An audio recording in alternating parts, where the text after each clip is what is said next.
Hello everyone, happy Thursday. I'm very excited to see you guys today and I'm hoping you're having a wonderful day so far. We are about to read chapter number 10, which is called Henry and the Free-for-All. And there's a big picture of a whole bunch of people running. Looks like they have numbers on them like they're running in a race. So we'll see how that comes into play here shortly. The chapter begins like this. James Henry Alden was a very rich man. His big mills stood just between Greenfield and Silver City. Now J.H. Alden liked boys. He liked to see them running and jumping and playing, so each year, with 3 other rich men, he gave a field day to the town of Silver City. And even the mills were closed on field day. Every year, the boys were in training for the races. And not only boys, but men also, thin and fat, and girls trained for field day too. There were prizes for all kinds of races, running and swimming and jumping. But the best one was a foot race called a free-for-all, because anyone could run in it. Mr. Alden gave a prize of $25 and a silver cup to the winner of the free-for-all. Sometimes a boy won the race, sometimes a girl. Once a fat man won it. On field day, Henry was cutting the grass for Dr. Moore. Suddenly, the doctor stopped his car in the street and called to Henry. "Hop in," he said. "Today is field day, and I want you to see the races." Henry hopped in, and the doctor started the car.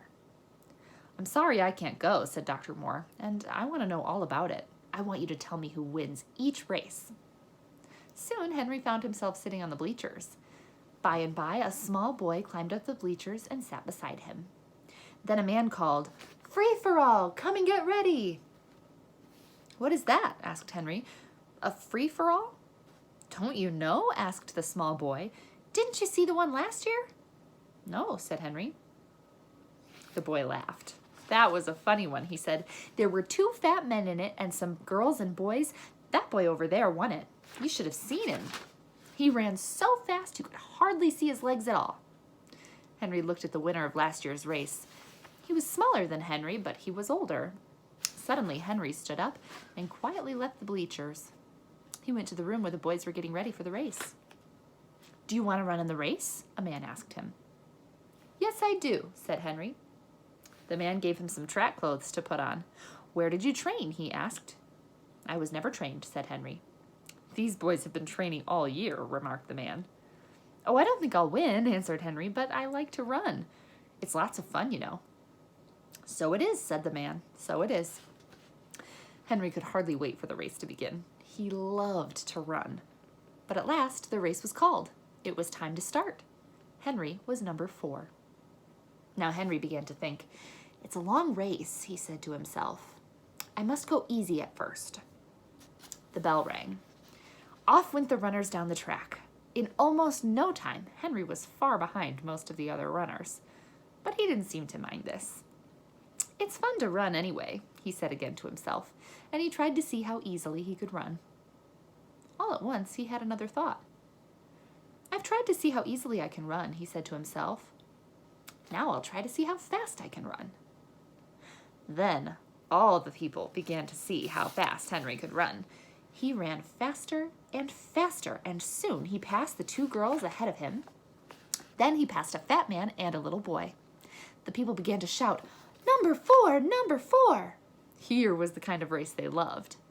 "Faster! Faster!" cried Henry to himself. "I can run faster than this." He could. He passed number 25 and number 6. Then he passed number 5 and number 10. Only one runner was ahead of Henry now. It was number 16. Then Henry began to think of winning the race. He knew how much the $25 prize would mean to Jessie and the rest of the children. "I am going to win this race," he said to himself. "I must pass number 16. He ran still faster. He could see the line at the end of the race. "Number 4! Number 4!" shouted the people. "He's going to win!" When Henry was near number 16, he put his head down and ran as fast as he could. He passed number 16 and went across the line. He had won! The people shouted and shouted. Some men held Henry up high in the air and carried him to Mr. Alden for the prize. Then a man asked, "What's your name, boy?" Henry did not know what to say. He did not want to tell his name. So he answered, Henry James.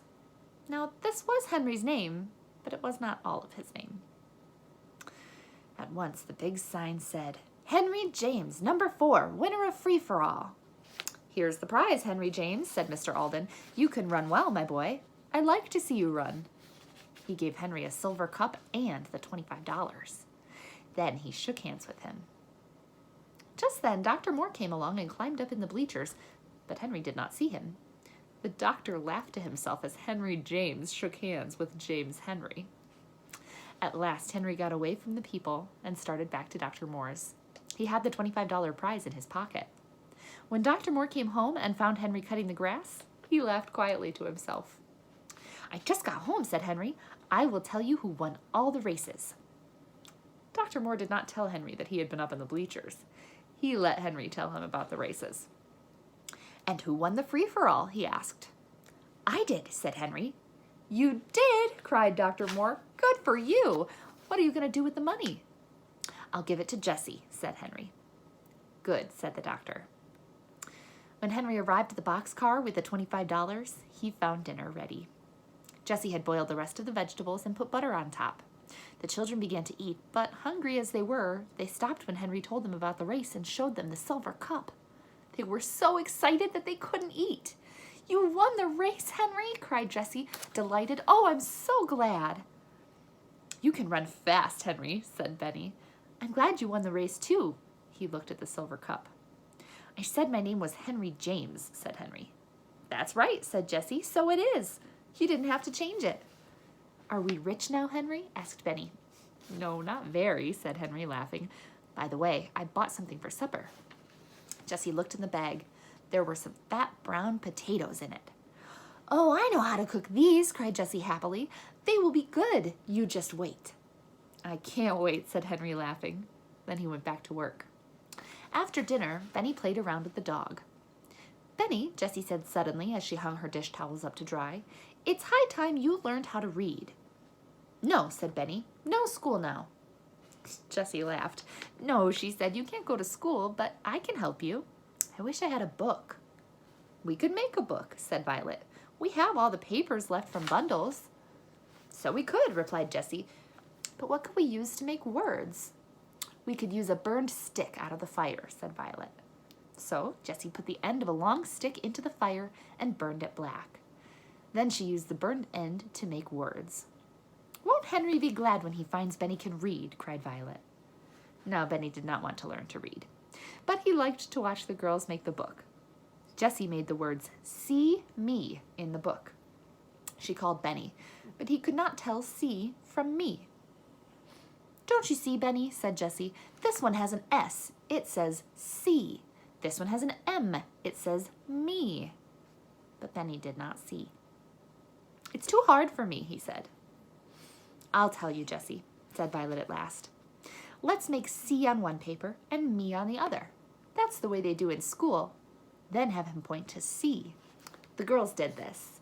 They called Benny, and Jessie showed him again very carefully the word that said C. Then she put the 2 words down on the ground. Now, Benny, point to C, said Jessie. Benny looked at the 2 words. He could not tell. But Watch barked and put his paw on C. Now, Watch did not know one word from the other, but Benny thought he did. Was he going to let a dog get ahead of him? Not Benny. He looked at the words and learned them almost at once. Good old Watch, said Jessie. It isn't hard at all, said Benny. Is it, Watch? Before supper, Benny could read. See me run. I can run. Can you run? Good boy, said Jessie. Now I must get supper. The children started up the fire and washed the potatoes in the brook. Then Jessie put wet papers around them and put them in the fire under the hot stones. Are you going to burn them up, Jessie? Asked Benny. Oh, no, Benny, said Jessie. You wait and see. When Henry came home, he found Jessie rolling the potatoes out of the fire. They were very black. Oh, did you burn them up? Asked Henry. No, indeed, said Jessie. Come and see. She gave 3 black potatoes to each one. They are very hot, said Violet. Look out. Open them, said Jessie, and take out the potato with a spoon. Then put butter on top and some salt. I will get Benny's out. Well, how are they? Oh, cried Benny, they are delicious. What did I tell you, said Jessie. Have some milk. Milk and potatoes make a very good supper, said Henry. I can read, remarked Benny. What? Said Henry. Yes, he can, said Violet. He learned this afternoon. Go get your book, Benny.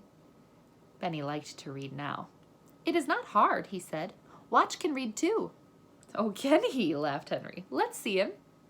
Watch is too tired now, said Benny. I will read to you. Benny read out of his new book. Good old Benny, said Henry. Come to bed now. You must be tired with all that work, and I am tired too. That is the end of chapter 10. The next chapter is called The Doctor Takes a Hand. I think that it's possible that some interesting things are going to happen in the next chapter because in the last chapter, Henry met his grandfather and didn't even realize it. And his grandfather didn't realize that it was Henry. So I think maybe some interesting things are about to happen. I'm excited to find out, and I'm excited to share them with you. Love you. We'll see you tomorrow.